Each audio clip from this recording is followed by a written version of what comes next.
আমি যদি আমাদের শ্রদ্ধেয় জাতীয় কবি কাজী নজরুল ইসলামের একটি কলম যা আমাদেরকে শিখিয়েছিল, একটি আলোর কণা পেলে লক্ষ প্রদীপ জ্বলে, একটি মানুষ মানুষ হলে বিশ্ব ভুবন টলে, সেই সকল সুরিত সুন্দর মনের মানুষগুলোর আজকে মহাসম্মেলন হয়েছে এই যুক্তির মঞ্চে। আমি বিশ্বাস করি যারা দেশ মাতৃকা মা এবং মাটিকে ভালোবাসে, সেই আদর্শকে ধারণ করে, সেই লক্ষ্যে আমরা আজকে এই যুক্তির মহাসম্মেলনে উপস্থিত হয়েছি। সবাইকে আবারও স্বাগত জানাচ্ছি আজকের ছায়া সংসদে। আজকের ছায়া সংসদে যে এই দুইটি দল, সরকারি দল এবং বিরোধী দল হিসেবে আজকের মঞ্চে আছেন, আজকের এই ছায়া সংসদে আমি তাদেরকে পরিচয় করিয়ে দিচ্ছি। আমাদের সাথে সরকার দল হিসেবে উপস্থিত আছে রাজশাহী বিশ্ববিদ্যালয় এবং বিরোধী দল হিসেবে উপস্থিত আছে আজকের ছায়া সংসদে ঢাকা বিশ্ববিদ্যালয়। আমরা মোশনটা অর্থাৎ বিতর্কের প্রস্তাবটা আবারও বলে দিচ্ছি। এই সংসদ বাংলাদেশ 2016 সালের প্রেক্ষাপটে দাঁড়িয়ে তিস্তা পানি বন্টন সমস্যা সমাধানে চীনের সাথে চুক্তিতে না গিয়ে আন্তর্জাতিক আইনি কাঠামো অর্থাৎ স্থায়ী সালিসি আদালত পার্মানেন্ট কোর্ট অফ আর্বিট্রেশন এর সাহায্য নেবে। ওকে, আমরা তাহলে সরাসরি শুরু করে দিতে পারি। মাননীয় প্রধানমন্ত্রীকে আহ্বান জানাচ্ছি। মাননীয় প্রধানমন্ত্রী।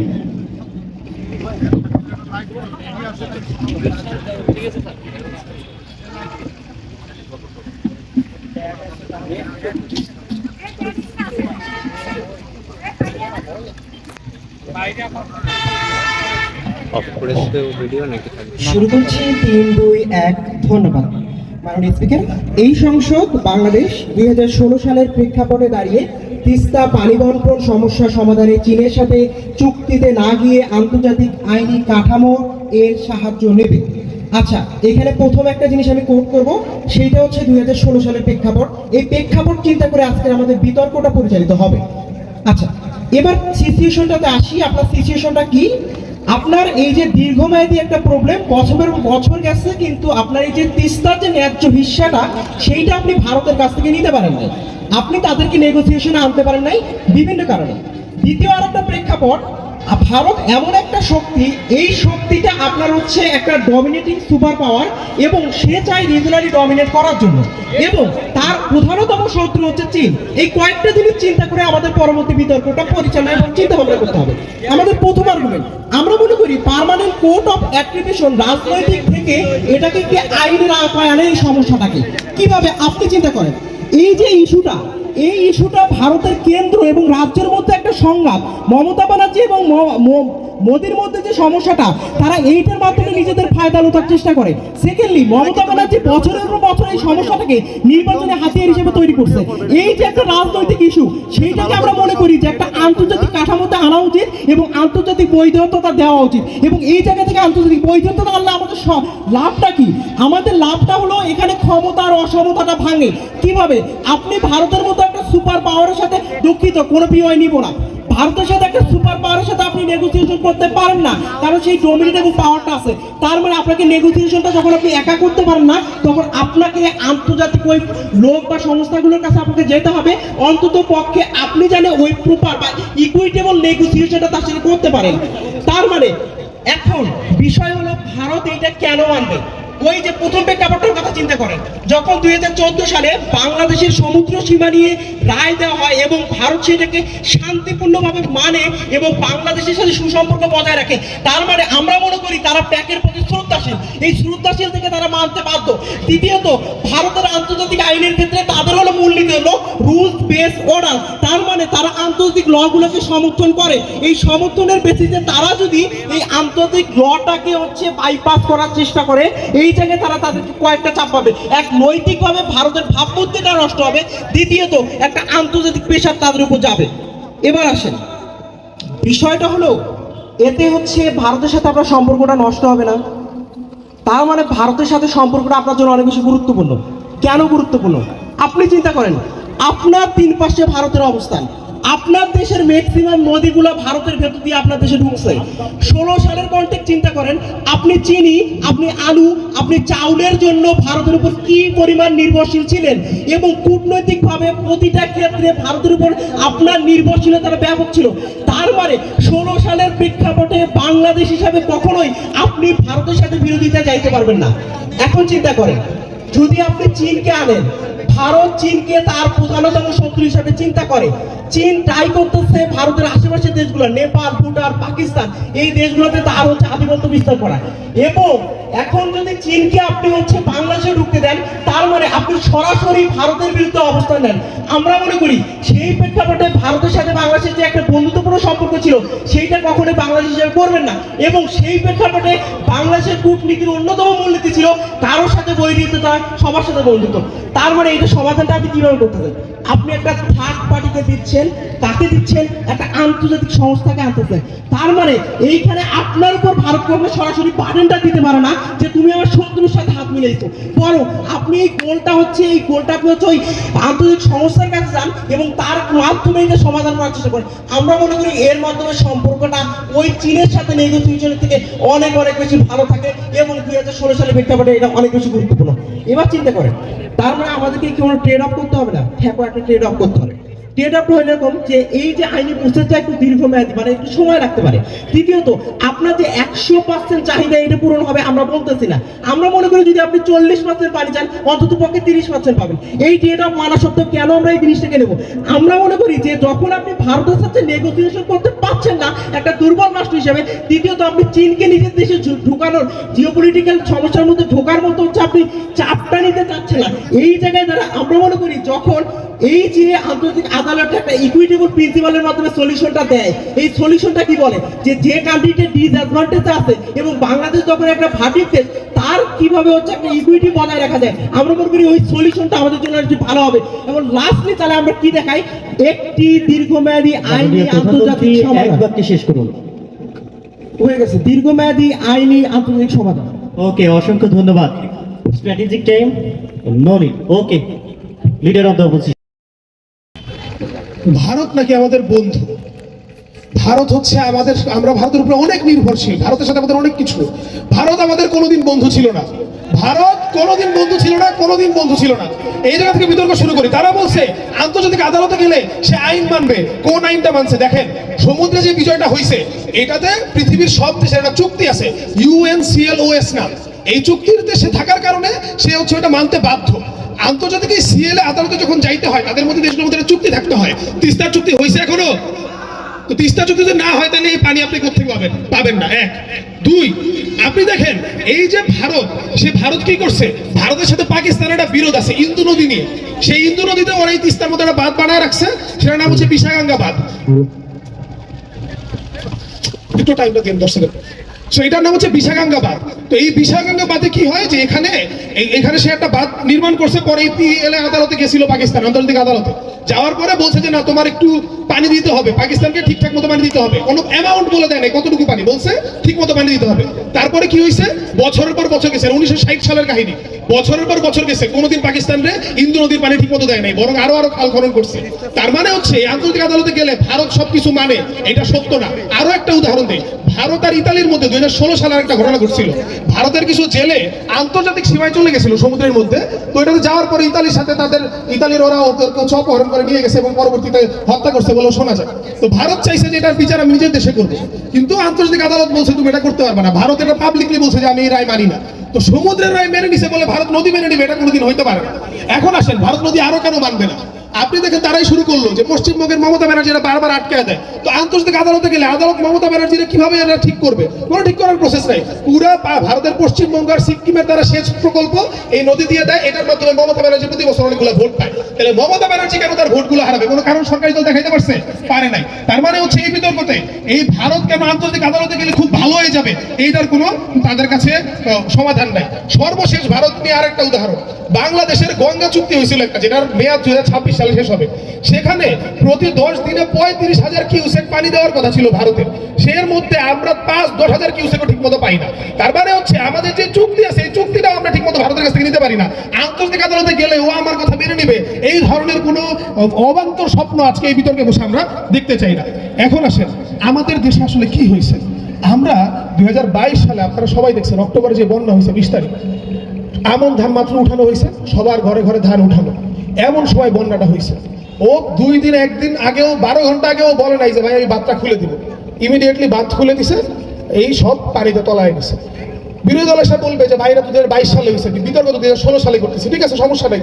আমরা যখন ছোট ছিলাম টিভিতে একটা অ্যাড দেখতাম যে রবির অ্যাড, যে বাঁধ ভেঙে গেছে, দাঁত ভেঙে গেছিল, বলছে কি দাঁত ভেঙে গেছে, সবাই শুনছে বাঁধ ভেঙে গেছে, খুশি হয়ে গেছে। কেন? কারণ এই যে অঞ্চলটা আপনি দেখেন, ব্রিজটা 1 কিলো, পানি আছে কতটুকু, 50 মিটার, 100 মিটার। তো এই ব্রিজের নিচে যদি মাটি থাকে, তাইলে আমার এই ভারতের দাবেদারি করে এই সরকারি দলের মতো কথা বলে যে ভারত আমার বন্ধু, ভারত ছাড়া হবে না, ভারতের সাথে অনেক শ্রদ্ধাশীল থাকবো, এই সব নিয়ম বাংলাদেশের মানুষ আর মানবে না। এই বিতর্কটা বাংলাদেশ নিয়ে বিতর্ক, বিতর্কের একটরকে বাংলাদেশ সংসদ কিসের সংসদ? এটা তো আমাদের বেগম রোকেয়া বিশ্ববিদ্যালয়ের সংসদ, এটা বাংলাদেশের সংসদ। এই সংসদের দ্বারা আমরা বলতে চাই বাংলাদেশের মানুষ এই 2016 সালে 13-14 সালে কি হয়েছে, আওয়ামী লীগের বিরুদ্ধে আন্দোলন হয়েছে না? কেন আন্দোলন হয়েছে? কারণ আওয়ামী লীগে ভারতের দাবেদারি করে, ভারতের পা চেটে চেটে তারা আসলে পুরো সরকার পরিচালনা করার চেষ্টা করছে। এবং এরপরে মানুষের মধ্যে এই ভারত বিরোধী যে চেতনা, ভারত যে আমাদের ন্যায্য হিস্সা দেয় না, এইটা যে আমরা বুঝেছি, এই বোঝার পরে কোনোদিন আর ভারতের সাথে আমাদের বন্ধুত্ব থাকতে পারে না। আমরা এরপরে দেখি যে ধরেন আমরা গেলাম, এরপরে কি হয়েছে, ধরেন বড় বড় যে রাষ্ট্রগুলো থাকে তারাই বলছে ভারত অনেক বড় একটা রাষ্ট্র। যেমন ধরেন চীন কি করছে, চীনের সাউথ চায়না সিতে একটা বিরোধ আছে ফিলিপাইনের সাথে, তো একটা সমুদ্র সীমা নিয়ে, যেটা তো সবার ওই UNCLOS এ স্বাক্ষর করা আছে, ওইখানে গিয়েও সে কি করছে, সে তার সমুদ্র সীমার যে সিএলএ যে ইয়াটা দিছে, রায়টা দিছে, সে মানে নাই। তো চীনের মতো দেশ যদি না মানে, ইন্ডিয়া এই রায় কেন মানবে? এটার কোনো কারণ নাই। এবার আসেন মহাপরিকল্পনা নিয়ে। এই মহাপরিকল্পনা কি বলতেছে? তিস্তা মহাপরিকল্পনা বলতেছে যে এই জায়গায় হচ্ছে আমরা অনেক ধরনের কাজকর্ম করব। কিরকম কাজকর্ম করব? যে হচ্ছে আমরা এখানে বিভিন্ন রকম আমরা খাল খনন করব, আমরা সেচ প্রকল্পগুলো ভালো করব, এবং এইটার মাধ্যমে এই এলাকার সব কৃষকরা উপকৃত হবে। তাহলে এই যে মহাপরিকল্পনা, আমার যে তিস্তা এখন ধুধু পানি, আমার যে এখনো সেচ আমার ঠিক মতো পৌঁছায় না, এটা সমাধানে কি করতে হবে? চীনের সাথে কাজ করতে হবে। কেন চীনের সাথে কাজ করতে হবে? কারণ চীন অনেকগুলো মেগা প্রজেক্টে ফান্ডিং করে, চীনের অর্থনীতি অনেক ভালো, চীনের বাজার অনেক ভালো। এই মাইকের তার থেকে শুরু করে পদ্মা সেতু পর্যন্ত, অন্যান্য ব্রিজ পর্যন্ত সবকিছু আমরা চীনের সাথে সহযোগিতা নিয়ে করি। তার মানে কি, এই যে বিরাট বড় একটা অর্থনৈতিক বাজার, এই বাজারটা ধরতে হলে আমার চীনের সাথে থাকতে হবে, এবং এই চীনের সাথে থাকার মাধ্যমে আমরা এই তিস্তা মহাপরিকল্পনা আগাইতে পারবো। সর্বশেষ তিস্তা মহাপরিকল্পনা আগানো কেন খুবই খুবই খুবই গুরুত্বপূর্ণ। আপনি দেখবেন এই অঞ্চলের 15 সেকেন্ডে শেষ করছি, এই অঞ্চলের প্রত্যেকটা মানুষের জীবন জীবিকার দাবি যে আমার এই তিস্তায় পানি থাকবে, তিস্তায় পানি থাকলে এলাকার মানুষ ভালো থাকবে, পানি না থাকলে এলাকার মানুষ থাকে না। এক বাক্যে শেষ করছি, বাঁচাও তিস্তা, বাঁচাও তিস্তা। মাননীয় পরিবেশ এবং জলবায়ু বিষয়ক মন্ত্রণালয়ের দায়িত্বরত মন্ত্রী। হ্যালো হ্যালো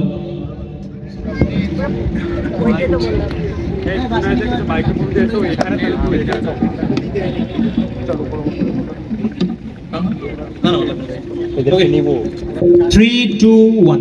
আচ্ছা, প্রথমত এটা কোনো ভাষণ না, এটা হচ্ছে একটা বিতর্ক। অর্থাৎ আপনি যতক্ষণ পর্যন্ত এই পপুলিস্ট কথার উপরে থাকেন ততক্ষণ আমরা মনে করি আপনার কাছে কোনো যুক্তি নাই, বিদায় আজকে আপনি পপুলিস্ট কথা বলেন। এখন আসলে একটা দৃশ্যপট আপনাকে আমি চিন্তা করাই, সেটা হচ্ছে 2016 সালে বাংলাদেশ হচ্ছে চীনের সাথে এই তিস্তা প্রকল্পটা নিল, তার পরবর্তীতে চীন অর্থ দিল, অবকাঠামো করলো, কিন্তু এই যে প্রকল্পের সাফল্যটা কার হাতে? চীনের, ভারতের হাতে। কেন ভারতের হাতে? কারণ 70 থেকে 80% পানির যে অধিকারটা সেটা ভারতের হাতে আছে। অর্থাৎ ভারত যদি আজকে আপনাকে পানি না দেয়, আপনার যত বড় প্রকল্পই আপনি করে থাকেন, আপনার এই প্রকল্পের মধ্যে আপনি ভারতকে রাগিয়ে কখনোই এই প্রেক্ষাপট আনতে পারবেন না। অর্থাৎ আজকে বিতর্কটা এই জিনিসটা নিয়ে যে এই যে ভারত যে এই বিষয়টাকে একটা রাজনৈতিক হিসাবে ট্রিট করে বা তার সীমানার একটা জায়গা হিসাবে ট্রিট করে, সেই জায়গায় কি আপনি হচ্ছে এমন একটা প্রকল্প আইনে নাকি এই জিনিসটাকে সমাধান করতে পারবেন? উত্তর হলো না। আপনি কিভাবে এই জিনিসটা সমাধান করতে পারেন? আমরা মনে করি এই সকল রাজনৈতিক জায়গার মধ্যে যেই জিনিসটা তাদের সীমান্তবর্তিত এবং যেই জায়গার মধ্যে আমরা মনে করি একটা নেগোসিয়েশনের মতন একটা জায়গা দরকার, সেই জায়গায় আমরা একটা আন্তর্জাতিক পিসিএকে আনার চেষ্টা করি। এখন আসেন যেই জিনিসটা, সেটা হচ্ছে তাদের সাইড থেকে কিছু প্রথমত কিছু ক্লারিফিকেশন। এক, আমরা আপনাকে দেখানোর চেষ্টা করি যে পিএম এসে আপনাকে পুরোটা সময় দেখানোর চেষ্টা করে যে আপনি যদি চীনের সাথে যান তাহলে হচ্ছে এই বিষয়টা ভারত একটা হুমকি হিসেবে দেখবে। কেন দেখবে? 2016 সালের আগ পর্যন্ত একটু চিন্তা করেন, 2000 আগ পর্যন্ত আপনার লাদাখ দখল করতেছে, আপনার এই জায়গা থেকে হচ্ছে আপনার হিমাচলকে বা অনেকগুলো সীমান্তের মধ্যে তারা হচ্ছে হস্তক্ষেপ করতেছে, তারা নেপালের সাথে সখ্যতা করতেছে।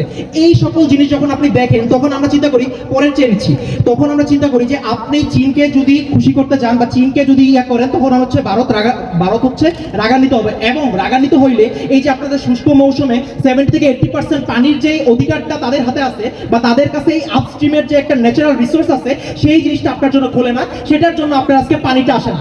পুরাটা ডিবেটের মধ্যে এই প্রবলেমটা আপনি কিভাবে মিটিগেট করবেন সেই জিনিসটা আপনারা দেখা যাবে। এখন আসেন সেকেন্ড যে জায়গাটা, সেটা হচ্ছে আমরা মনে করি পিসিএ একটা নিরপেক্ষ সিদ্ধান্ত আনে। নিরপেক্ষ সিদ্ধান্তটা কিভাবে আনে এই জিনিসটা আপনাকে দেখানোর জন্য আমরা বলি যে 2014 সালে পরে চেয়ে নিচ্ছি, 4 মিনিট হওয়ার পরে চেয়ে নিচ্ছি। আচ্ছা, এই জায়গায় বিষয়টা হচ্ছে যে আপনি যখন পিসিএ কে এই যে একটা নিরপেক্ষ জায়গাটা আনেন, তখন কিন্তু আপনি একটা ন্যায্য অধিকার 2014 সালে পেয়ে আসছেন। অর্থাৎ পিএস এর মধ্যে একটা নিয়ম আছে, নিয়মটা হচ্ছে সদস্য রাষ্ট্রদেরকে এই যে তার যে একটা জায়গা যে লিগালাইজ যে সিদ্ধান্তটা আসবে সেটা মেনে নিতে হবে। এবং ভারত পিসিএ এর একটা সদস্য, অর্থাৎ সে জেনে শুনে তারপরে এই জায়গায় এই যে সিদ্ধান্তটা নিচ্ছে যে আমি হচ্ছে পিসিএ সদস্য হব। অর্থাৎ আজকে যদি পিসিএ এর এই নিয়মটা তারা না মানে, আমরা মনে করি এটা তার ভাবমূর্তিটাকে নষ্ট করে। সেটার জন্য আজকে এই ভাবমূর্তিটা যখন নষ্ট হয়, এই যে বার্ডেনটা তারা নিতে চায় না, বা এই নেওয়াটা একটা ডেমোক্রেটিক কান্ট্রির জন্য একটা বড় বার্ডেন, সেই জায়গা থেকে আমরা চিন্তা করি যে আজকে হচ্ছে তারা এই নিয়মটা মেনে নেওয়ার যে সুযোগটা সেটা তাদের ওয়ার্ল্ড থেকে বেটারলি ফাংশন করে।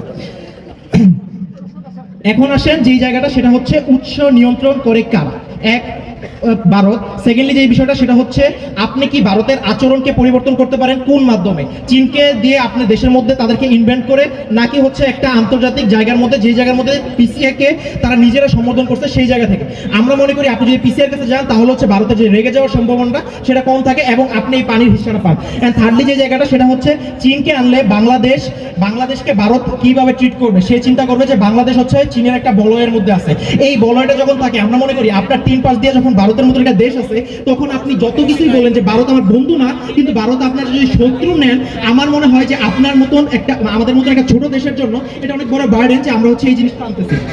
এখন আসেন, প্রশ্নটা হচ্ছে চীনের সাথে যে পরিকল্পনা, সেখানে এইরকম একটা আইডিয়া আছে যে বর্ষাকালে আমরা পানি ধরে রাখবো এবং সেটার কারণে শীতকালেও ফ্লোটা থাকবে। কেন আপনি মনে করেন যে ওরা উজান থেকে পানি না দিলে আমার কাছে পানি থাকবে না? ওকে, বিষয়টা হলো এটাও কিন্তু ভারতের উপর নির্ভর করতেছে, ভারত কি পানিটা ছাড়তেছে কি ছাড়তেছে না। অর্থাৎ আপনার পুরাটা ডিবেটের মধ্যে আপনার এই বিষয়টা আমাকে দেখাই যেতে হবে, ভারত কেন ওই পানিটা ছাড়বে এবং এই জিনিসটা আপনার প্রকল্পটাকে কার্যকর করবে। পুরাটা ডিবেটের মধ্যে এই জিনিসটা যতক্ষণ পর্যন্ত আপনি দেখাইতে পারেন না যে আপনার প্রকল্পটা কার্যকর থাকবে, ততক্ষণ পর্যন্ত এই জিনিসটা হচ্ছে না। এখন আসেন যে জিনিসটা, সেটা হচ্ছে যে আমাদের আর্গুমেন্টগুলো। প্রথম আর্গুমেন্ট যেটা, সেটা হচ্ছে পিসিএ হচ্ছে ভারতকে একটা আইনি চাপ দেয়, এবং আমি আপনাকে যখন বোঝানোর চেষ্টা করি যে পিসিএ হচ্ছে আপনার পিসিএর সদস্য হিসাবে ভারতের কাছে এই জিনিসটা ছিল যে পিসিএর সকল রায়কে তারা বাধ্যতামূলক মানবে, তখন এই কাজটা যখন করে না, তারা 3 জায়গাতে হেট্রেট পায়। এক, তাদের জনগণ মনে করে যে আমরা হচ্ছে একটা পানি খেকো দেশ, এই জায়গা থেকে তাদের উপর এই বার্ডেনটা পড়ে জনগণের কাছ থেকে। 2, অপোজিশনের কাছ থেকে বার্ডেন পড়ে, অপোজিশন চিন্তা করে যে রাষ্ট্রের জন্য বা আজকে এই সরকারের জন্য বাহির থেকে আমাদের কথা শুনতে হয়েছে, সেই জায়গা থেকে তারা বার্ডেনটা ফিল করে এবং তারা হচ্ছে আমাদের সাথে যে এই আদালতের রায়টা মানার যে সুযোগটা, সেই সুযোগটা পায়। এন্ড থার্ডলি যে বিষয়টা, সেটা হচ্ছে একটা শান্তিপূর্ণ সমাধানের দিকে যায়। আপনার মনে হয় না যে চীন হচ্ছে আমাদের জায়গাটা দখল করবে, সেই জিনিসটা আসে। এন্ড সেকেন্ড যে বিষয়টা, সেটা হচ্ছে চীন এবং ভারতের যে নিরাপত্তাকে উস্কে দেয়। কিভাবে উস্কে দেয়? কারণ হচ্ছে তিস্তাকে যখন আপনি তিস্তাকে ইন্ডিয়া সবসময় হচ্ছে নিরাপত্তা একটা রাজনৈতিক হিসাবে দেখে। এখন আপনি যদি চীনকে এই জায়গাটা দেন, তাহলে এটা ঘেরাও নীতি হয়ে যাচ্ছে। অর্থাৎ চীন হচ্ছে পুরাটা সাইড থেকে ইন্ডিয়াকে ধরে নেওয়ার যে সুযোগটা, সেটা হয়ে যাচ্ছে। সেই জায়গাতে আমরা মনে করি এটা তারা হচ্ছে তাদেরকে উস্কে দিবে এবং তারা পানিটা তখন বন্ধ করে দিবে, এবং এই যে আপনার যে প্রকল্পটা, সেই প্রকল্পটা পরশেষে হচ্ছে এই প্রকল্পের সাফল্যটা, সেই সাফল্যটা আসতেছে। সো মেইনলি যে বিতর্কটা ছিল, আমরা আপনাকে দেখানোর চেষ্টা করি আজকে সমাধানটা কোন ওয়ার্ল্ডে বেটারলি ফাংশন করে। আমরা সময় নিল, আমরা বেশিরভাগ মানুষের যেই ইম্প্যাক্টটা, সেই ইম্প্যাক্টটা ঠিক করি। ধন্যবাদ টেকনিক্সি বিরোধী দলীয় উপনেতা। সরকার দল যুক্তি দেওয়ার কথা বলে, কিন্তু তারা যুক্তিহীন একটা বিতর্ক করতেছে। কেন? তারা বলে পিসিএ তে তারা নাকি মামলা করবে। তাদেরকে একটু আমি বুঝাতে চাই, পিসিএ তে মামলা করতে গেলে কি করা লাগে। পিসিএ তে আপনি নদী সংক্রান্ত মামলা তখনই করতে পারবেন দুইটা রাষ্ট্র, যখন আপনারা 1997 সালে ইউএন যে ওয়াটার কোর্স কনভেনশন করেছিল, সেটাতে অনুস্বাক্ষরকারী রাষ্ট্র হবেন। সেটাতে 2016 সালে বাংলাদেশ অনুস্বাক্ষর করেনি, যেটা কিনা 21 সালে করছিল, এবং ভারত তো এখন পর্যন্ত অনুস্বাক্ষর করেনি। অর্থাৎ পিসিএ তে আপনি কখনো ভারতের এগেইনস্টে মামলাই করতে পারবেন না তাদের ক্লজ অনুযায়ী, প্রথমত। এক, দ্বিতীয়ত যদি মামলা করার আপনারা ট্রাই করেন, ভারত সেটাকে সরাসরি অস্বীকার করে সেই মামলাতে অংশগ্রহণ নাই করতে পারে। অর্থাৎ পিসিএ তে মামলা করে আপনি কিভাবে ভারতকে এনে তাদের কাছ থেকে একটা দাবি আদায় করে নেবেন, সেটা সম্পূর্ণ ভিত্তিহীন কথাবার্তা বলে আমরা বিশ্বাস করি। 1 নাম্বার। দ্বিতীয়ত, তারা এসে বলে যে ন্যায্যতার নীতি বা ইকুইটেবল পলিসি, যেটার মাধ্যমে আমরা সমুদ্র সীমা বাড়িয়ে নিয়েছিলাম, সেইটা প্রয়োগ করার মাধ্যমে নাকি আমরা নদী বাড়িয়ে নিতে পারবো। মিথ্যা কথাবার্তা মাননীয় স্পিকার। কেন? ইকুইটেবল পলিসি শুধুমাত্র সেই ক্ষেত্রে কার্যকর হয় যখন আপনি হচ্ছে সমুদ্রের নৈশ তাপমান বা উপকূলীয় যে অবতল আছে সেইটার পরিমাপের উপর ভিত্তি করে, যেখানে বাংলাদেশ আপনার অ্যাডভান্টেজে ছিল। কিন্তু নদীর ক্ষেত্রে আপনি কি পরিমাপ করেন? নদীর ক্ষেত্রে দুইটা ক্রাইটেরিয়া দেখা হয়। এক নাম্বার হচ্ছে আপনার ভাইটাল হিউম্যান নিডস এবং দুই নাম্বার এক্সিস্টিং ইউজেস। এই দুইটা দিক দিয়ে ভারত আগায় আছে। অর্থাৎ পিসিএ তে মামলা করলে এরকমও হইতে পারে মামলাটা ভারত জিতে যেতে পারে। দুইটা কারণে, এক, এই দুইটা ম্যাট্রিক্সে ভারত আগায় আছে, আর ইন্টারন্যাশনাল লবিতে ভারতের হ্যান্ড অনেক বেশি পরিমাণে আপার হ্যান্ডে আছে। সেই কারণে নদীর ক্ষেত্রে ভারত ফুল অ্যাটেম্পটা নিবে। কেন নিবে? কারণ এটা ভারতের গভর্নমেন্টের ভোট ব্যাংক এবং একই সাথে ভারতের জনগণের জন্যও দরকার। সেই কারণে সমুদ্রের ক্ষেত্রে ভারত যত লাইটলি নিছিল, আপনার নদীর ক্ষেত্রে অত লাইটলি নেবে না। অর্থাৎ মামলা হেরে গেলে পানি পাওয়ার জন্য বর্তমানে আপনি ভারতকে যে প্রেশারটা দিতে পারেন, সেই ক্ষেত্রে সেই প্রেশারটুকু তাদের কাছে দিতে পারবেন না। অর্থাৎ এই দিক দিয়েও তারা পিছিয়ে থাকে। দ্বিতীয়ত তারা বলে ভারত তো আমাদেরকে পানি না দিতে চাইলে আমরা কি করব? ভারত আপনাকে পানি দিতে বাধ্য থাকে। যখন ভারতে বন্যা হয় ওই মুমেন্টে ভারত পানি ছেড়ে দিতেই হবে, নাহলে হবে না। এই জায়গাতেই আমরা বিশ্বাস করি চীনের সাথে চুক্তিটা অনেক বেশি গুরুত্বপূর্ণ। কেন অনেক গুরুত্বপূর্ণ? চীনের চুক্তিটা কি বলে? চীনের চুক্তির মেন জায়গা দুইটা। এক নাম্বার, চীন কিন্তু আমাদের পানি বন্টনে যাচ্ছে না, চীন কি করতেছে? পানি ব্যবস্থাপনা। এর মানে কি? এই তিস্তায় সে খনন করবে, ড্যাম আপনার হচ্ছে বাঁধ নির্মাণ করবে এবং তার সাথে সাথে কিভাবে পানি রিজার্ভে ধরে রাখা যায় সেইটা করবে। অর্থাৎ ভারত তাদের ক্রুশাল মোমেন্টে যখন পানিগুলো ছেড়ে দিবে, সেইগুলো আমরা ওই মোমেন্টে ধরে রাখতে পারবো। আমরা বিশ্বাস করি এই জায়গাটাই আমাদের জন্য এক্সক্লুসিভ। কেন এক্সক্লুসিভ? এই যে চীনের সাথে আমরা সম্পর্ক করে পানি ব্যবস্থাপনা করতেছি, ভারত এখানে আতঙ্কগ্রস্ত হবে। যেই ভারত আমাদের সাথে পানি চুক্তি নিয়ে টেবিলে বসতে চাইতো না, সেই ভারতকে আমরা বাধ্য করব আমাদের সাথে আসো, চুক্তিতে বসো, আমাদের ন্যায্য পানি তোমরা আমাদেরকে দাও। এই জিনিসটা আমরা বিশ্বাস করি আমরা তাদেরকে আমরা আদায় করে নিতে পারবো। তৃতীয়ত যে জিনিসটা বোঝা লাগবে, তারা বলে যে দেখেন মামলা করবে এবং আমরা সবকিছু পেয়ে যাবো। জিনিসটা এমনি কাজ করে না। আপনি সমুদ্র সীমা জয় করার জন্য 2009 থেকে 14 পর্যন্ত মামলা করা রাখছিল। এইদিকে অনেক ক্ষেত্রে আপনার সমুদ্র সীমা রিলেটেড যে মামলাগুলো আছে 10 থেকে 15 বছর পর্যন্ত চলে। সেই জায়গাতে বোঝা লাগবে চায়না অলরেডি আপনার সাথে চুক্তি স্বাক্ষর করে রাখছে। চায়নার সার্ভেগুলো এই জায়গায় চলতেছে। আপনি পারমিট করলেই চায়না কাজ করা শুরু করে দিবে। অর্থাৎ ভারতের কাছ থেকে পানি বন্টন চুক্তি আদায় করে সেই জিনিসটা আমরা পাওয়া পর্যন্ত এই যে অনেক দিন আছে, সেই দিনগুলো তো আমার এই তিস্তার ভাইরা পানি পাবে না। ততদিন তারা কি করবে? তার বিনিময়ে আমরা বিশ্বাস করি চায়নার সাথে গেলে আমরা পানি পাওয়াটা আরো দ্রুততর হবে এবং এইখানকার কৃষি অঞ্চলগুলো হোক, অন্যান্য অঞ্চলগুলো সেগুলো আমরা ভালো করতে পারবো। চায়না আমাদেরকে বেশ কিছু উপকারিতা চাই যেটা আমরা পানি বন্টন চুক্তির মাধ্যমে কখনোই পাবো না। প্রথমত তারা আমাদেরকে বন্যা নিয়ন্ত্রণের জন্য 173 কিলোমিটারের বাঁধ নির্মাণ করে দিবে, যেটা এইখানকার প্রতি বছর ভারত যখন অতর্কিতভাবে আপনার পানি ছেড়ে দেয়, এইখানের মানুষজনের যে দুর্ভোগ হয় সেই দুর্ভোগটাকে আমরা প্রথমত কমাতে পারবো। দ্বিতীয়ত অর্থনৈতিক অঞ্চল গড়ে তুলবে, যে জমিগুলো উত্তর হবে সেইটার থেকে। সেই কারণে এইখানকার মানুষজন আরো বেশি পরিমাণে কাজকর্ম পাওয়া শুরু করবে। তৃতীয়ত এইখানে পানির আকাশ যাবে, যেই কারণে নৌ চলাচল বাড়বে, যেটার মাধ্যমে আমরা এখানকার পণ্যের দামগুলো আরো বেশি পরিমাণে কমাতে পারবো। অর্থাৎ চায়নার সাথে চুক্তির কারণে আমরা আরো বেশি পরিমাণে সুযোগ সুবিধাগুলো পাচ্ছি। সেই সুযোগ সুবিধাগুলো কেন আমরা হাতছাড়া করে দিয়ে যাবো? এইটার কোনো উত্তর তারা দিয়ে যায় না। তাদের কথা হচ্ছে আমরা নাকি মামলা করার মাধ্যমে ভারতের কাছ থেকে জিনিসপত্রগুলো আদায় করতে পারবো। আমরা আপনাকে এই বিতর্কে দেখিয়েছি কেন মামলা করার মাধ্যমে আপনি কখনো ভারতের কাছ থেকে জিনিসপত্রগুলো আদায় করতেই পারবেন না।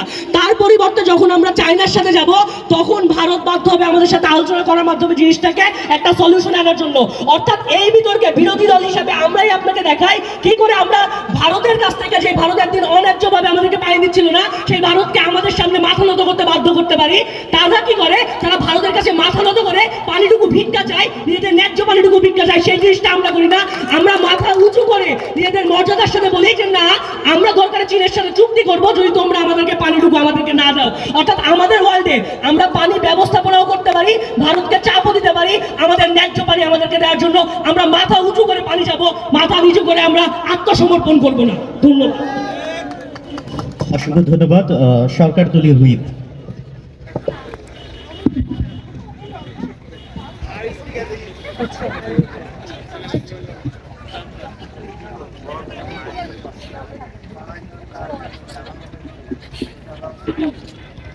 শুরু করছি 3, 2, 1। দেখেন মাননীয় স্পিকার, পুরো বিতর্কে আসলে অপোজিশন একটা পপুলিস্ট ডিবেট করে, যেই ডিবেটে তারা এত জনগণ দেখে একটাই কথা বলতে চায় যে ভারত আমার বন্ধু না, বন্ধু না। কিন্তু আজকের ডিবেটের সবচেয়ে বড় একটা প্রশ্ন ছিল, চীন কি আপনার বন্ধু? আপনি যে চীনকে ডাকতেছেন, চীনকে যে আপনি প্রকল্পের জন্য ডাকতেছেন, সেইখানে আপনার দেশের ভাবমূর্তিটা কিরকম হবে সেটা আপনারা পুরো বিতর্কে বলে যান না। তারা শুরু থেকে প্রথম বক্তা এসে বলে চীন যে প্রকল্পগুলো গ্রহণ করবে সেখানে এখানকার মানুষের জীবনযাত্রার মান উন্নয়ন হবে, তারা কর্মসংস্থানের সুযোগ পাবে। আজকে আপনি দেখেন রূপপুর পারমাণবিক বিদ্যুৎ কেন্দ্রে রেখে যে এত সুযোগ সুযোগ করে দিছে রোসাডম এসে তাদের জীবনযাত্রার মান উন্নত হয়েছে? উন্নত আসলে হয় নাই, তাদের জীবনযাত্রার মান আরো কোয়েশ্চেনেবল হয়ে গেছে, তারা আরো এক্সপেন্সিভ লাইফ লিড করা শুরু করছে। সেখান থেকে আমরা আপনাকে পুরো বিতর্কে বোঝানোর কি চেষ্টা করি, আমরা আপনাকে বলার চেষ্টা করি যে আপনি যখন একটা আন্তর্জাতিক পদক্ষেপের মধ্যে দিয়ে যাবেন তখন আপনার দেশের মানুষগুলোর কথাবার্তা আরো সামনে আসবে, সেখানে হস্তক্ষেপটা আরো বেশি কম হবে। এবং তারা শুরু থেকে বলার ট্রাই করে এইভাবে যে একদম ভারত আমার বন্ধু না, ভারত আমার বন্ধু না। তার মানে আপনি যদি এতই মর্যাদার সাথে পানি নিতে চান, আপনি যুদ্ধ করে পানি নেন, আপনি চীনকে বন্ধু বানায় আপনি যুদ্ধের থ্রুতে পানি নেওয়া শুরু করেন। এইখানে সবচেয়ে বড় কোশ্চেনটা এইটাই আসে যে আপনার ভারতের সাথে আদৌ সক্ষতা আছে কি নাই এটা ডাজেন্ট ম্যাটার। আপনি চীনকে যে আনতেছেন এই প্রেক্ষাপটে দাঁড়ায়, 2016 সালের প্রেক্ষাপটে দাঁড়ায়, আসলে সেটা কতটুকু যৌক্তিক সেটা আমাদের মাথায় ঢুকতেছে না। আমরা বলতে চাই যে আমরা শুধু নদীর ব্যবস্থাপনা চাই না, ন্যায্য পানির উপর আন্তর্জাতিক স্বীকৃতিটা চাই, যেটা আমার মনে হয় না যে আপনি চীনের সাথে প্রকল্প গ্রহণ করে আন্তর্জাতিক স্বীকৃতিটা পাচ্ছেন। আপনি নদী খনন করতেছেন কিন্তু তিস্তার যে অথেন্টিক পানিটা, সেই অথেন্টিক পানিটা আপনার দেশে আলটিমেটলি আর আসতেছে না। তার মানে ভাটির দেশ হিসেবে আপনি আলটিমেটলি পিছিয়েই পড়ে আছেন। আপনি এখানে বৃষ্টির পানি দিয়ে নতুন নতুন নদী বানাইতেছেন কিন্তু তিস্তার পানির উপরে আপনার যে ন্যায্য অধিকার সেই ন্যায্য হিস্সাটা আপনি আর পাচ্ছেন না। আমরা বলতে চাই যে পুরো বিতর্কে আসলে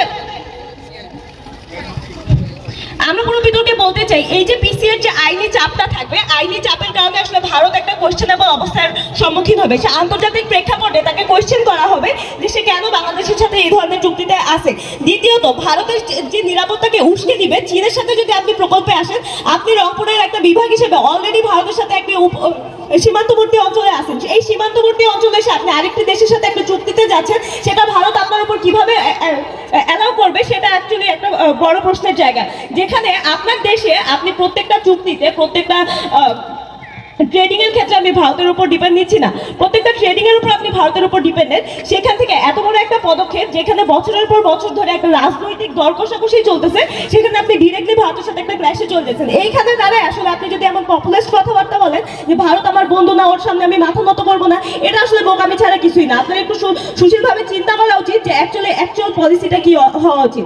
আর এই যে স্থায়ী লফুল রাইট, আমি দেখি, আমরা বিশ্বাস করি যে এই পুরো বিতর্কের মধ্যে তারা এটা বলার চেষ্টা করে যে আমরা এটা করব ওইটা করব, কিন্তু ডিবেটের অ্যাকচুয়ালি কোনো ইম্প্যাক্ট নেই। তারা অ্যাকচুয়ালি সেটা কিভাবে করবে, চীন প্রকল্প হিসেবে এখানে কি কি পদক্ষেপ নেবে এটা বলা যায় না। আমরা বলি যে এই পিসির আইনত পদক্ষেপের মাধ্যমে, যেটা পূর্ববর্তী সমুদ্র বন্টন চুক্তির মধ্যেও নেওয়া হয়েছিল, সেটার মাধ্যমে আসলে ন্যায্য অধিকারটা হাসিল হবে এবং সেই নদীর অধিকারটা পাওয়া যাবে। সেখানে চীনকে একটা থার্ড পার্টি হিসেবে এনে আপনি জটিলতা আরো বাড়াইতেছেন, যেটা আপনি ডিলের কথা বলেন, এটা আরেকটা রাজনৈতিক দরকার রূপান্তরিত হয়ে যায়, যে এই প্রসেসটা আরো বেশি লং টার্ম প্রসেসে চলে যাবে, অনেক বেশি দেরি হয়ে যাবে। সেখান থেকে আপনি আইনি ব্যবস্থা নিলে ভারত আরেকটা চাপের মধ্যে থাকবে, যে সে একটা আন্তর্জাতিক আদালতের একটা চাপে থাকবে। তার মধ্যে একটা কাজ করবে যে সাবকন্টিনেন্টে কিংবা সাউথ এশিয়াতে আমার যে একটা ভাবমূর্তি আছে পাওয়ার প্র্যাকটিস করার, এই ভাবমূর্তিটা নষ্ট হয়ে যাবে। তো আলটিমেটলি ইভেন ইফ কেসে আপনি ভারতকে সেই চাপটা প্রদান করতে পারতেছেন আইনি সহায়তা নেওয়ার মাধ্যমে, যেটা আপনি আসলে চীনকে একটা থার্ড পার্সন হিসেবে ক্যাটার করে এখানে নিয়ে এসে সেই চাপটা প্রয়োগ করতে পারেন না। এই জন্য পুরো বিতর্কে বলতে চাই যে তিস্তার এই পানির উপর কিংবা এই বিভাগের কিংবা রংপুর বিভাগের এই তিস্তা সংক্রান্ত যে সমস্যা, তারা যে পানি সংক্রান্ত সমস্যায় ভুগছে, এটা আসলে আপনি নতুন নতুন বৃষ্টির পানি খনন করে আপনার সমস্যা কিঞ্চিত সলভ হবে, কিন্তু পুরোপুরি মিটিগেট হয়ে যায় না। সেখান থেকে আইনি সহায়তা নিলে আপনি যে প্রকৃতি নদীর উৎস, সেই নদীর উৎসের পানি যদি আপনি আপনার দেশে এন্ট্রি নেওয়ার চেষ্টা করতে পারেন, সেটা একটা স্থায়ী সমাধান হয়। সেখানে আপনি নদী খনন করে এই সমাধানটা স্থায়ীভাবে সমাধান করতে পারেন না, এবং যেই নদীর উপর আপনার যে হিস্সা, সেটার উপর আন্তর্জাতিক আপনি স্বীকৃতিও পান না। পুরো বিতর্কে অপোজিশন সাইড অ্যাকচুয়ালি আমাকে দেখাতে পারে না যে চীনের সেই প্রকল্পটা কেন আমার জন্য লাভজনক, বরঞ্চ তারা বারবার এটাই বলে যে ভারত কেন আমার বন্ধু না, ভারত কেন আমার বন্ধু রাষ্ট্র না, তার সাথে আমি কেন এত বেশি দর কষাকষিতে যাব। তার মানে তাদের পুরো বিতর্কে একটা ফ্রেমিং তারা পুরোপুরি মিস করে যে চীনের অ্যাকচুয়ালি সেখানে ভূমিকাটা কি এবং চীনের সেখানে রাজনৈতিক স্টেকটা কি। এই জন্য আমরা মনে করি এই বিতর্কে আসলে আমাদের সেই আইনি স্বীকৃতিটা দরকার, রেদার আমাদের এই চীনের মতো প্রকল্পগুলোকে গ্রহণ করে এই স্থানীয় মানুষজনকে আরেকটা নতুন চ্যালেঞ্জের মুখোমুখি না করে, যেখানে স্থানীয় মানুষরা অ্যাকচুয়ালি সেই জটিলতাগুলো বুঝে না, যেখানে প্রকল্পটা আসলে তাদের সেই স্ট্যান্ড পয়েন্টটা কি হবে, যে আইনি স্বীকৃতিটা থাকলে সেই স্ট্যান্ড পয়েন্টটা অ্যাকচুয়ালি আরো বেশি ক্লিয়ার থাকে। ধন্যবাদ। বিরোধী দলীয় হুইপ। সমস্যা হচ্ছে গভর্নমেন্ট এসে বারবার বলার চেষ্টা করে, জাজরা বুঝতেছে না, শুধু পপুলিস্ট সুইচ দিয়ে যাচ্ছি। কথা হচ্ছে 2016 সালে আপনি দাঁড়ায় আছেন, 2016 সালে ভারতের সাথে আওয়ামী লীগ সরকারের এত বিশাল সুসম্পর্ক থাকার পরেও, স্বামী স্ত্রীর মতো সব সম্পর্ক থাকার পরেও আপনার দেশে কি হয়েছে? আপনার দেশে China major bridge company Padma সেতু নিয়ে কাজ করতেছে আপনার দেশে, তখন আপনি চায়নার সঙ্গে হচ্ছে গিয়ে কর্ণফুলী টানেল এবং ডিপিডিসি বিদ্যুৎ কেন্দ্র, ডিপিডিসির যে টার্মিনাল, পায়রা বন্দর, এই সমস্ত প্রকল্প নিয়ে আপনি অলরেডি চায়নার সঙ্গে কাজ করতেছে। অর্থাৎ পুরো বিতর্কে তারা যে ক্লেমটা দেওয়ার চেষ্টা করে, ভারত হচ্ছে গিয়ে থাকাকালীন অবস্থায় চায়নাকে হচ্ছে আপনার কাছে টানা যাবে না, আমরা আপনাকে দেখাই তাদের এই ফুল ক্লেমটাই আসলে ফলস। আপনি স্টিল সেই 2016 সালের প্রেক্ষাপটে তারাও চায়নার সঙ্গে এই ধরনের বিভিন্ন ইকোনমিক পার্টনারশিপগুলোতে আপনি যুক্ত আছেন, তাদের ক্লেম থাকে না। নাম্বার 2, আপনার এটা বোঝাটা খুব গুরুত্বপূর্ণ, সেইটা হচ্ছে সমুদ্র রিলেটেড চুক্তিগুলো এবং নদী রিলেটেড চুক্তিগুলো কেন আলাদা। প্রথমত, সমুদ্র রিলেটেড চুক্তিগুলোতে কি হয়, মহিষপণ রিলেটেড ব্যাপারগুলো রিলেটেড থাকে। সমুদ্র বিজয়টাকে তারা যত বড় করে দেখানোর চেষ্টা করতেছে, ব্যাপারটা আসলে এইরকম না। 2014 সালে কি হয়েছিল চলেন একটু দেখি। 2014 সালে বাংলাদেশ সমুদ্র সীমার একটা বিরোধপূর্ণ অংশ ঠিকই পায়, কিন্তু সেইটা তৎকালীন আওয়ামী মিডিয়া আপনাকে যেভাবে দেখাইছে, ব্যাপারটা সেইভাবে কাজই করে নাই। কারণ ওই একই রায়ে বাংলাদেশ দক্ষিণ তালপট্টির মতন দ্বীপগুলো হারায়। অর্থাৎ আপনার সবসময় যে উইন উইন সিচুয়েশন থাকে, ব্যাপারটা এরকম না। তাইলে গভর্নমেন্ট সাইড থেকে আজকে বার্ডেনটা কি ছিল? গভর্নমেন্ট সাইড থেকে এই বার্ডেনটা ছিল এই রিলেটেড পিসিএতে গেলে কিভাবে করে এই চুক্তিটা বাংলাদেশকে বেনিফিট এনে দেবে, এবং তারা তাদের ভাষায় এটা সাস্টেইনেবল লং টার্ম। ওকে, লং টার্মে এটা কিভাবে সাস্টেইনেবিলিটি আনবে, এইটার জন্য গভর্নমেন্টের অনেক বড় বার্ডেন ছিল এইটা দেখানো। প্রথমত, এই মামলাটা তারা করতে পারবে, মামলার পরবর্তীতে বাংলাদেশের এই গ্রাউন্ড আছে, বাংলাদেশের গ্রাউন্ডের পরবর্তীতে বাংলাদেশ এইভাবে জিতবে। একটা জায়গায় দেখাইতে পারে না। আমরা আপনাকে দেখাই মামলাটা বাংলাদেশ করতেই পারবে না। কেন করতে পারবে না? কারণ পিসিতে মামলা করার জন্য প্রথমত নদী রিলেটেড যে কনভেনশনগুলো, সেই কনভেনশনগুলোতে দুইটা দেশের চুক্তি স্বাক্ষরিত থাকা লাগে, যেটা বাংলাদেশ করছে পরবর্তীতে 2021 সালে। ফ্যাক্ট না হলে চেক করেন। সমস্যা হচ্ছে অপোজিশন গভর্নমেন্ট চেকই করে নাই। এরপরে ভারতের সেখানে যাইতে হবে, তারপরে হচ্ছে মামলার এই ইস্যুটা। এবার আসেন নদী রিলেটেড সমস্যাগুলো সমাধান কিভাবে হয়। নদী রিলেটেড সমস্যাগুলো এইভাবে সমাধান হয়, তখন হচ্ছে ওই জায়গার যে স্থানীয় জনগণ আছে তাদের উপর যে ইম্প্যাক্টটা, এই ইম্প্যাক্টটাও দেখা হয়। তখন শুধুমাত্র তিস্তাপাড়ের মানুষজনের ইম্প্যাক্টটা দেখা হবে না, তখন গজলডোবায় কিংবা সিকিমে কিংবা পশ্চিমবঙ্গে কি ইম্প্যাক্ট হচ্ছে সেইটাও দেখা হবে। অর্থাৎ বাংলাদেশ মামলা করলে ওইখানে জিতে আসবে, সেইটার লাইকলিহুডটা দেখানো আজকে গভর্নমেন্টের জন্য অনেক বড় বার্ডেন ছিল। তারা আপনাকে সেই জায়গাটাও দেখাইতে পারে না। এখন তাইলে আমরা কেন বলতেছি মামলা না করে চীনের সঙ্গে চুক্তি করবেন? প্রথমত, এই মহাপরিকল্পনায় আপনার কি আছে বোঝার চেষ্টা করেন। এই মহাপরিকল্পনায় আপনার আছে এই যে সেচ থেকে শুরু করে বিভিন্ন বন্যা নিয়ন্ত্রণ বাঁধ থেকে শুরু করে এই ধরনের প্রকল্পগুলা। এই কাজটা কি করবে? 1 নাম্বার, আপনার পানি যে ম্যানেজমেন্ট, এই ম্যানেজমেন্টটাকে অনেক বেশি সুন্দর করবে। সেই ম্যানেজমেন্টের কারণে কি হবে? সেই ম্যানেজমেন্টের কারণে আপনার অনেক বেশি জলাধার তৈরি হবে। এই জলাধারগুলো তৈরি হলে কি হবে? আপনি চাইলেও শুষ্ক মৌসুমে পানিগুলো ধরে রাখতে পারবেন। আপনি যদি পানিগুলো শুষ্ক মৌসুমে ধরে রাখেন, এবং ওই প্রকল্পের আরেকটা বড় জায়গা হচ্ছে পর্যটন। পর্যটন হলে কি হবে? এই জায়গাগুলো অনেক বেশি উন্নত হবে। এই উত্তরবঙ্গের যে মানুষগুলো, তাদেরকে আসলে ওই মঙ্গার মতো সিচুয়েশনগুলোতে যাইতে হবে না, যেটা দক্ষিণাঞ্চলের মানুষজনগুলো পর্যটন রিলেটেড সুবিধাগুলো পায়। এইখানে নতুন নতুন রাস্তাঘাটগুলো তৈরি হবে। অর্থাৎ এই জায়গার স্থানীয় পর্যায়ে যে ডেভেলপমেন্টগুলো, এই ডেভেলপমেন্টগুলো অনেক বেশি ত্বরান্বিত হবে। 1 নাম্বার ক্লেম। 2 নাম্বার কথা হচ্ছে, তারা বারবার বলার চেষ্টা করতেছে জিওপলিটিক্যালি ইন্ডিয়া শক্তিশালী হওয়ার কারণে আমার সমস্যাটা কম। এখন আসেন জিওপলিটিক্যাল জিনিসগুলো কিভাবে কাজ করে বোঝার চেষ্টা করেন। প্রথমত, ইন্ডিয়া এবং চায়না তারা চিরশত্রু ছিল, আছে। এখন সমস্যাটা কোথায়? সমস্যাটা হচ্ছে এইখানেই। বাংলাদেশ যদি চায়নাকে হাতে নেয়, চায়নায় যদি বাংলাদেশের সম্ভাবনাগুলো পারে, তখন ইন্ডিয়া ওই প্রেশারটা ফিল করে। জিওপলিটিক্স এইভাবেই কাজ করে। ইন্ডিয়া যখন এই প্রেশারটা ফিল করবে, তখন সে পানি রিলেটেড চুক্তিগুলো বলবে যে না না, তোমরা চায়নার সাথে চুক্তি করো না, আসো আমরা তোমার পানি বাড়ায় দিচ্ছি। তখন তাকে ওই বার্গেনিং চিপে নেওয়া সম্ভব। তখন বাংলাদেশের কাছে টুলসটা অনেক বেশি ভিজিবল। সেকেন্ডলি, আরো জায়গাটা কোথায়? সেটা হচ্ছে ইন্ডিয়া এমন একটা রাষ্ট্র, সেটা শুধু আপনাকে পানি রিলেটেড ব্যাপারগুলোতে অপ্রেস করে। ব্যাপারটা এইরকম না, তারা আপনাকে নানা দিকে অপ্রেস করে।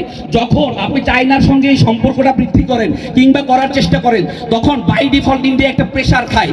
এই প্রেশারটা যখন ইন্ডিয়া পায়, তখন কি হয়? এই প্রেশারটা পাওয়ার কারণে ইন্ডিয়া বাংলাদেশের সাথে যে কোনো ধরনের পলিসি করার ক্ষেত্রে চিন্তা করে, যে কোনো ধরনের অ্যাক্ট করার ক্ষেত্রে চিন্তা করে। কারণ তখন যেটা হবে, রাইট নাও কিংবা 2016 সালের কথাও যদি বলি, ইন্ডিয়ার আলটিমেটলি তার পাকিস্তান এবং চায়নার সঙ্গে চিরশত্রুতা আছে, এটা থাকবে। কারণ ওইখানে সীমান্ত রিলেটেড ব্যাপারগুলো আছে। তার সবচেয়ে কাছের বন্ধু, তার স্ত্রী, তাদের ভাষায় স্বামী স্ত্রীর সম্পর্কে, তার স্ত্রী বাংলাদেশকেও যদি সে হারায় ফেলে, চায়নার হাতে চলে যায়, এই ভয়টা তার মনে থাকবে। অর্থাৎ সরকারি দল, 15 সেকেন্ডে শেষ করছি, অপোজিশন আপনাকে স্টিল কোন বেনিফিটটা দেখায় আপনার কাছে? আপনি যদি সবচেয়ে ওর কেসে যে পানি না পান, আপনার কাছে বার্গেনিং চিন্তা আছে। সরকার দলকে এই বিতর্কটা জিততে হলে দেখাইতে হইতো কিভাবে আসলে এই আদালতের মাধ্যমে জিনিসটা সম্ভব। ধন্যবাদ।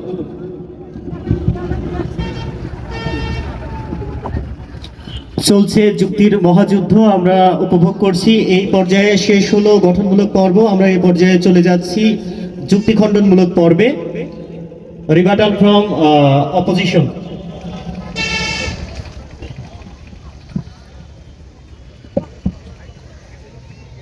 সরকারি দল সহজে বোধগম্য একটা বিতর্ক না করতে পেরে তিনজন বক্তা মিলে হচ্ছে আমাদেরকে ক্লেম করে আমরা কি পপুলিস্ট বিতর্ক করতেছি। আমরা এই বিতর্কে তিনটা যুক্তি প্রমাণ করে দিয়ে গেছি।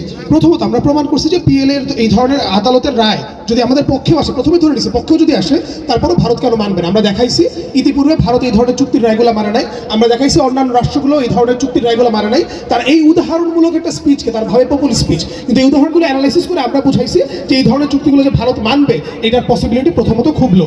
এরপর আমরা দেখাইছি ভারতের কাছে কেন এই জিনিসটা ইম্পর্টেন্ট, ভারত কেন তার ওই এলাকার কৃষির জন্য এটা ইম্পর্টেন্ট। সো ভারত কেন এই জিনিসটা তারপরও পানিটাতে সে ছাড়তে চাবে না, সে সমুদ্র ছেড়ে দিচ্ছে, তার কাছে ওইটা লেস ইম্পর্টেন্ট, কিন্তু সে নদীটা স্টিল ছাড়বে না। এইটা আমাদের প্রথম পয়েন্ট ছিল।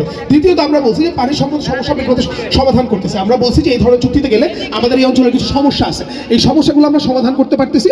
আমরা এখানে বিভিন্ন জলাধারে বর্ষাকালে পানি ধরে রাখতে পারছি, যেটা আমরা শীতকালে ইউজ করতে পারতেছি। সো আমরা একটা প্রবলেমের সলিউশন করতে পারতেছি। তৃতীয়ত আমরা দেখাতে পারছি কিভাবে চীনের অর্থনৈতিক সাহায্যের মাধ্যমে আমরা আমাদের অর্থনৈতিক আরো ইমপ্রুভ করতে পারবো, কিভাবে চীন আমাদের বিভিন্ন মেগা প্রজেক্টের অংশ হয়েছে, এবং তার পাশাপাশি কিভাবে চীনের সাথে আরো বড় একটা অংশের বাণিজ্যের মাধ্যমে আমাদের করা সম্ভব। এই তিনটা জিনিস আমরা এই বিতর্কে এখন পর্যন্ত প্রমাণ করে দিয়েছি, যার মধ্যে একটারও কোনো ধরনের এঙ্গেজমেন্ট গভর্নমেন্ট সাইড থেকে নাই। দ্বিতীয়ত গভর্নমেন্ট সাইড থেকে কি কি কন্ট্রিবিউশন তাই আসে। গভর্নমেন্ট সাইড প্রথমে বলছে আমাদের তিন পাশে ভারত, আমরা অনেক বেশি নির্ভরশীল, তাই হচ্ছে আমরা এই ধরনের চুক্তি, আমরা এই ধরনের চায়নার সাথে কিছু করবো না।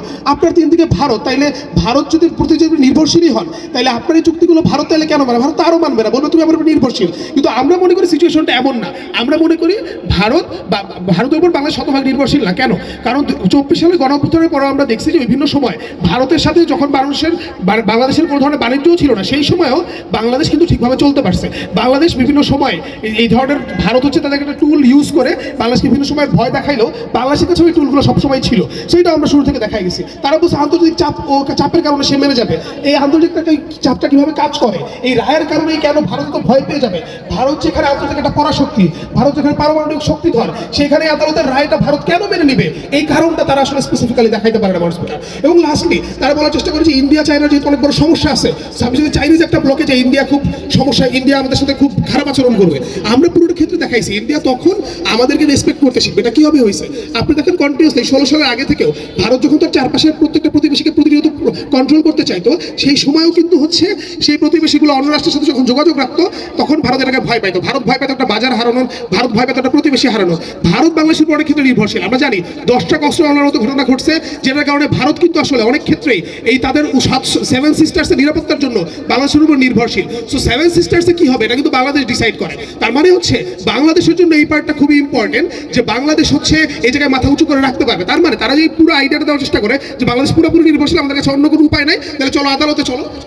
এবং সর্বশেষ আদালতে গেলেই যে আমাদের সাথে সর্বটা ভালো হবে এটারও প্রমাণ তারা দেয় না। মানে হচ্ছে তারা বলতেছে যে আমি চীনের সাথে চুক্তি করলে ভারত সম্পর্ক খারাপ করে ফেলবে, তাহলে ভারতের বিরুদ্ধে আদালতে গেলে কেন ভারত আমার বন্ধু হয়ে স্টিল থাকবে, এইটার উত্তর তাদের কাছে নাই। তাই বিশেষ করে আমরা যে প্রমাণটা করছি যে এই জিনিসটা আসলে ফিজিবল হবে না, এইটাই বিতর্কে টিকে থাকবে, প্রস্তাবটি গৃহীত হবে না। ধন্যবাদ। 3, 2, 1। আচ্ছা, প্রথমত যদি আমাদের কাছে এই সাহায্য নেওয়ার মতো সুযোগটা না থাকে তাহলে আমরা মনে করি মোশনটাই থাকার কথা ছিল না, কারণ আমাদের কাছে সাহায্য করার এই সুযোগটা আছে দেখেই আজকে মোশনটা আসছে। সেকেন্ড ক্লেম, তারা আমাকে এসে বলার চেষ্টা করে যে আমরা কেন হচ্ছে পিসিআর যে মতটা সেটা মানবো। পিসিআর মতটা মানার জন্য আমরা ওকে তিনটা জায়গা দেখাই। প্রথমত তাদের জনগণ থেকে যে চাপটা আসে, কেন জনগণ থেকে চাপ আসে, কারণ আপনার আন্তর্জাতিক যখন ভাবমূর্তি বা আন্তর্জাতিকভাবে আপনাকে যখন এইভাবে দেখানো যে আপনি একটা পানি খেয়ে আসতো, তখন আমরা মনে করি যে জনগণরা আপনার উপর তখন একটা পিয়ার প্রেশার সৃষ্টি করে। এই পিয়ার প্রেশারের জন্য আমরা মনে করি ভারতের উপর এই জিনিসটা একটা চাপ সৃষ্টি করে যে তারা হচ্ছে এই পানির যে ন্যায্যতা, সেই ন্যায্যতার জায়গার মধ্যে আসবে, এই বৈঠকটা তখন চালু হবে। সেকেন্ড জায়গাটা সেটা হচ্ছে অপোজিশনের যে বিষয়টা, সেটা হচ্ছে অপোজিশন তখন আপনাকে বলবে যে আপনারা একটা মিনিমাম একটা রাষ্ট্র, যেই রাষ্ট্রটা আজকে ডাউনওয়ার্ড আছে, যেটা হচ্ছে একটা প্রাকৃতিক কারণে হয়েছে, তাদের আপনি ন্যায্য অধিকারটা আপনি তাদেরকে দিতে পারেন না। সেই জায়গা থেকে আপনার উপর যে চাপটা, সেই চাপটা যখন আসে আমরা মনে করি আপনার পিসিএর যে রাইটটা সেটা মানা আপনার জন্য বাধ্যতামূলক হয়ে যায়। থার্ড জায়গাটা সেটা হচ্ছে আপনি যখন পিসিএর সদস্য হন তখন আপনি এই জিনিসটা সিগনেচার করেন যে পিসিএর যেই রাইট আসবে সেই রাইট আমি মানতে বাধ্য। সেই জায়গাতে আমরা মনে করি যে আপনার কাছে এই জায়গা থেকে আপনি যে আপনার নিজের কথা মধ্যে অটল থাকবেন, সেই জায়গাতে আমরা মনে করি যে এই জিনিসটা পসিবল হবে। এখন আসলে ওনাদের পরবর্তী যে জায়গাটা সেটা হচ্ছে চায়না, একটা ওয়েইং করতেছি। চায়নাকে যখন আপনি নিতেছেন তখন প্রথম প্রবলেমটা কি হচ্ছে? প্রথম প্রবলেমটা হচ্ছে আপনি কিন্তু বর্তমানে হচ্ছে আপনি আইসাই বলতেছেন যে 2016 সালে আছে শেখ হাসিনার মতো একটা সরকার আছে। এই জায়গার মধ্যে আপনার একটা প্রকল্প চীনের প্রকল্প যেটা সীমান্তবর্তী এলাকায় ছিল না, আপনার প্রতিটা প্রকল্প হচ্ছে আপনার মেন স্ট্রিম দেশের মধ্যে ছিল। অর্থাৎ আজকে যদি সীমান্তের মধ্যে একটা জায়গার মধ্যে আপনি তাদেরকে ইনভলভ করেন, তাহলে আমরা মনে করি এই জিনিসটা হচ্ছে ভারত অনেক হেট্রেড, ভারত হচ্ছে অনেক বেশি নিজেদের উপরে হচ্ছে একটা হিসাবে দেখবে, যে অ্যাটাক হিসেবে দেখবে। সেই জায়গা থেকে কখনোই শেখ হাসিনার সরকার বা কখনো হচ্ছে এই আওয়ামী সরকার এই সুযোগটা আপনাকে দিবে না। পরবর্তী যে জায়গাটা সেটা হচ্ছে আপনার যে বিষয়টা, একটা প্রকল্প জাস্ট বললেই 3 ইয়ারের মধ্যে হয়ে যায় না। সেই জায়গা থেকে পরবর্তী 5 বছর এই জায়গার যে মানুষগুলা বা এই যে রাজশাহীর যে এই যে রংপুরের যে মানুষগুলা তাদের কি হবে সেই জিনিসটা আপনার পুরো ডিবেটের মধ্যে আমাকে দেখেন না। অপোজিট থেকে আমরা কি দেখানোর চেষ্টা করি? আমরা আপনাকে দেখানোর চেষ্টা করি ন্যূনতম বাংলাদেশের লাভটা কোন জায়গায় হয়। বাংলাদেশের লাভটা হয় তখন যখন আপনার হচ্ছে এই আইনি জটিলতা বা এই জিনিসটা মিটিগেট করে আপনার ন্যায্য অধিকারটা, যেটা আপনার ন্যায্য, সেই জিনিসটা আপনি যখন হচ্ছে মেন স্ট্রিম একটা ওয়ার্ল্ডের সামনে আনেন, তখন আমরা মনে করি এই সমস্যাটার সমাধান হওয়ার যে সুযোগটা সেটা বাড়ে। সেকেন্ডলি হচ্ছে যে বিষয়টা সেটা হচ্ছে আপনার জনগণের উপরে যে আপনার একটা বার্ডেন ছিল, যে জনগণকে হচ্ছে অ্যাটাকের, জনগণের সাথে যে আপনি একটা জনগণকে দীর্ঘমেয়াদী একটা সমাধান দিতে পারেন। অ্যান্ড থার্ডলি যে বিষয়টা আসে সেটা হচ্ছে আমরা মনে করি যে পানি এই জায়গায় মেন একটা পারপাস ছিল, যে আপনাদের যে প্রকল্পটা ছিল সেই প্রকল্পটার মধ্যে পানিটা প্রয়োজন। ভারত যেহেতু আমাদের জায়গার মধ্যে রাগান্বিত হওয়ার যে সুযোগটা সেটা লাইকলিনেসটা কম থাকে, সেই জায়গায় আমরা মনে করি যে আপনি ভারত থেকে যে পানি পাওয়ার যে সুযোগটা, সেই পানি পাওয়ার সুযোগটা পান। অর্থাৎ পুরোটা ডিবেট আপনাকে দেখানোর চেষ্টা করি ওনারা যদি প্রকল্পটা বাস্তবায়নও করতে পারে, পরবর্তীতে এই জিনিসটা সাস্টেন করাতে পারে না। কিন্তু আমরা আপনাকে দেখাই বাংলাদেশ যখন চিন্তা করবে যে আচ্ছা আমার লাভটা কোন জায়গায় আসতেছে, আমার মানুষের লাভটা কোন জায়গায় আসতেছে, আমার তিস্তাটার আসলে ন্যায্য অধিকারটা আমি কখন পাচ্ছি, তখন আমরা মনে করি যে আমরা হচ্ছে একটা আদালতের কাছে যাব এবং তাদের কাছে এই পরামর্শটা করবো, কোনো একটা ইনভেটর কেন্দ্র। মাননীয় পরিবেশ এবং জলবায়ু মন্ত্রীর বক্তব্যের মধ্য দিয়ে আজকের বিতর্ক শেষ হচ্ছে। আমরা একটু অন্যদিকে যেতে পারি। আজকে আমরা একটা কণ্ঠ ভোটের আয়োজন করতে পারি। এই সংসদে যে প্রস্তাবে বিতর্ক হয়েছে সেই জায়গাতে না।